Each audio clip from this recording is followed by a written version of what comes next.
And then finally, that'll bring us to the Tennessee Titans here in the AFC South Division. The Titans, it's going to be tough, I think, in this because it's so tight. Yeah, Such dude. a tight division, and they move on from Mike Vrabel, which I think was a big key to this team. You know, I mean, he was everything. You know, I mean, heart and soul. Yeah, because you talk about the fact of not having a Derrick Henry, and that was your identity and all that stuff.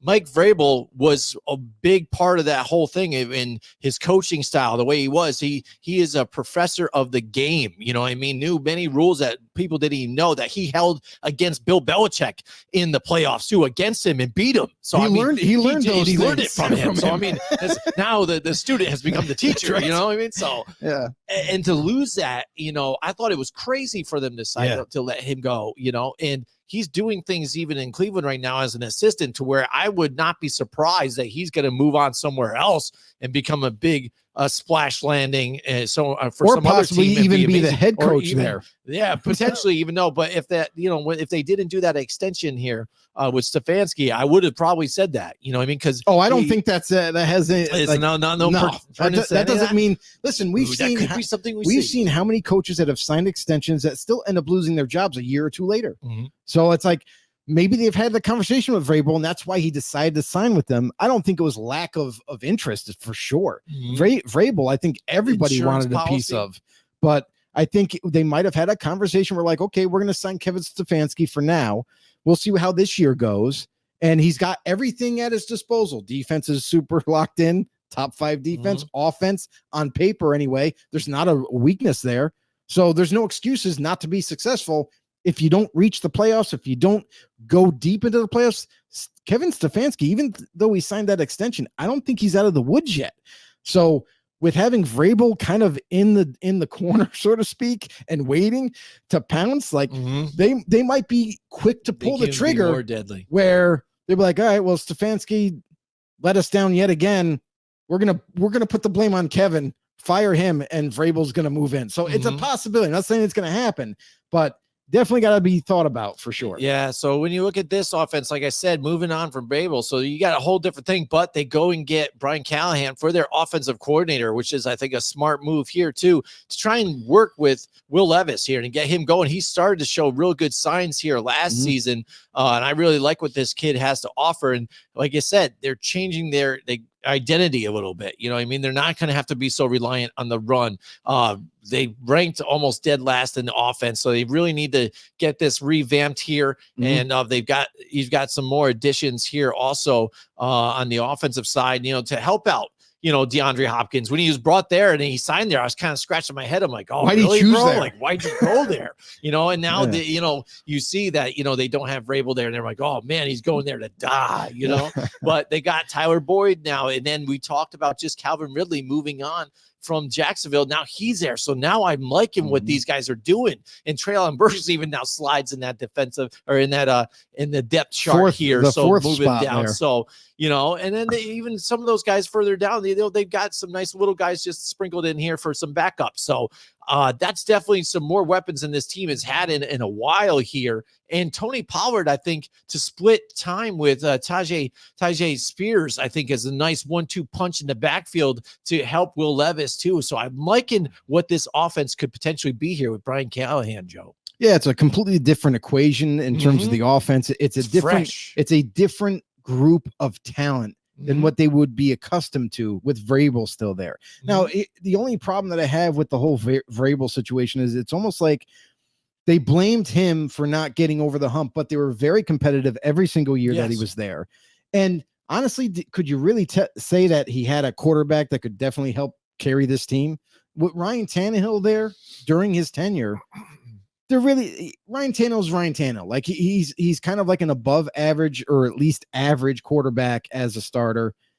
Really wasn't gonna. They didn't throw the ball, so there was no weapons there. They bring in Hopkins, and now with getting rid of Vrabel and basically putting the blame on him, saying, okay, we're going to move on. We're going in a completely different direction.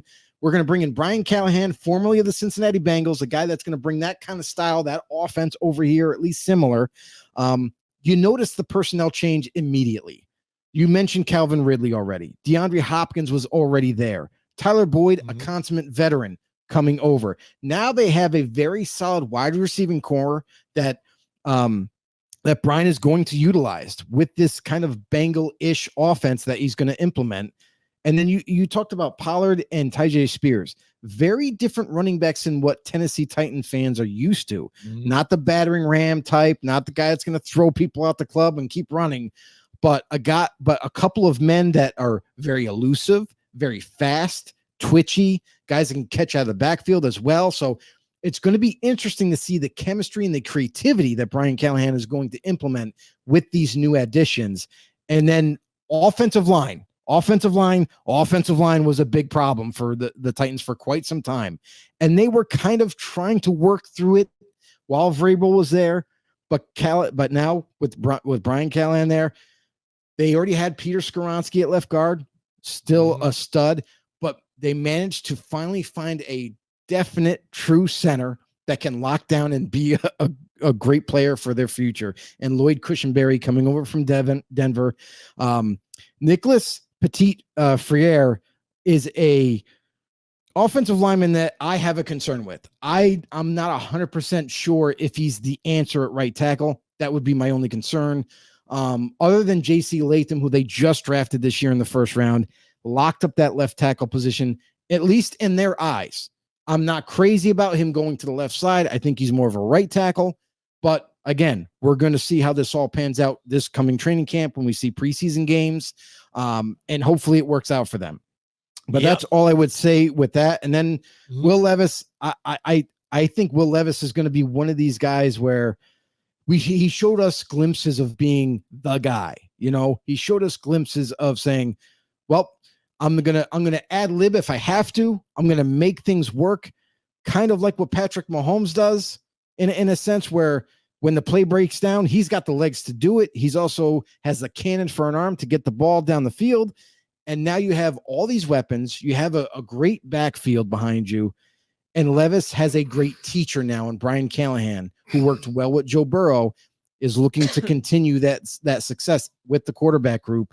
And I just think that it's going to be amazing for Levis to grow and develop this year.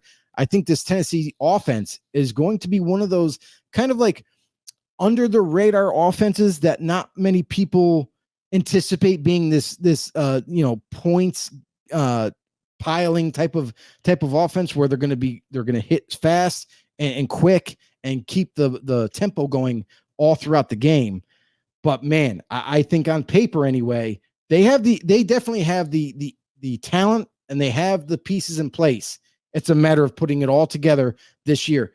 Obviously, Jim, you mentioned too about the offense is going to change. It's no longer going to be that run heavy style. And this is going to be more balanced. It's going to be kind of similar to what the Bengals run. But man, for once in Titans' long history, it seems like they're going to get out of the cardboard box that was just like, we're just going to play blue collar, run football and go off of that. And we'll win games as long as our defense holds up. Now it's going to be, the defense is going to have to keep up with us because we're going to put up a lot of points and the defense is going to lick their chops because now they're just going to pin their ears back and come after everybody. Yep. Yeah, and you talk about that defense. Everybody knows Jeffrey Simmons, but Harold. I don't Landry, think anybody really knows him. I don't know if they really know him, but Landry was a key player for that team last year to help them out.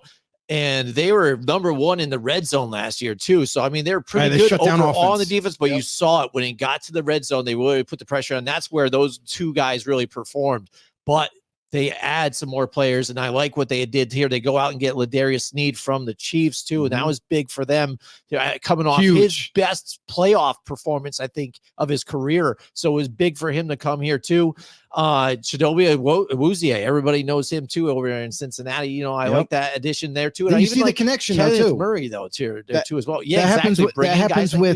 happens with every new regime that comes in. There's always those relationships and ties. Right. And if a guy becomes available, they bring him over because they already know the scheme. Right. And exactly. And even him being out there so long, with Jamal Adams adding him to at the last second here to see what happens. Are you kidding me? Why not? You know what I mean? Are you kidding me? Absolutely. That to me, that's tremendous value.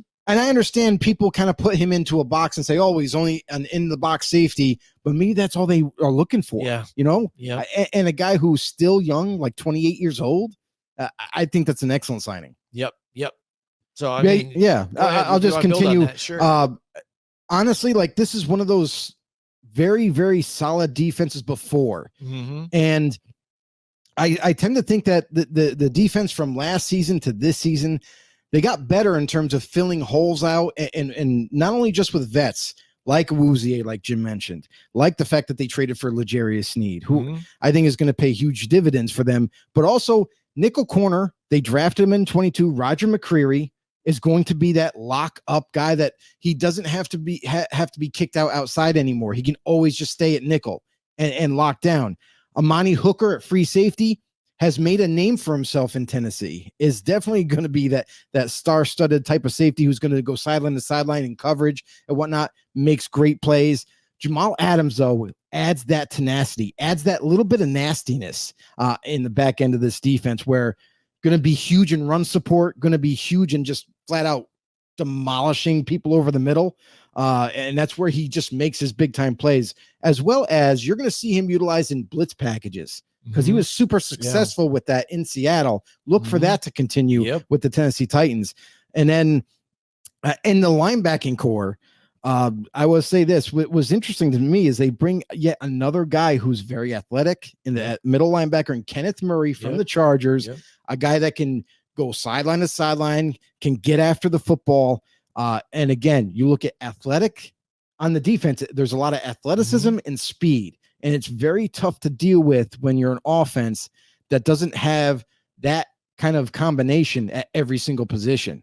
So they're going to be a little tricky. They're going to be difficult to deal with, but man, I really like the direction of this defense. And then this year they got a steal in my mind, and T'Vondre Sweat, a nose tackle from Texas, who some people viewed him as a late first round pick, ends up going in the second round with the Titans, and the guy who I think is going to play immensely well for this 3-4 defense. He is the perfect nose tackle for any 3-4, and he's going to be inserted there from day one and never going to leave once again. Very tough player to deal with, can take on double teams and what have you. Going to wreak havoc with guys like Jeffrey Simmons right next to him. So I love the pieces they put in place. I'm just curious to see how they can execute into the season. Hey everybody, this is Big John from Grumblings Media, and I just want to say thank you for watching our content. If you want to support our efforts here at Grumblings Media, just smash the subscribe button right here, totally free, or just go ahead and consume more of our great content. Click either one of these two boxes.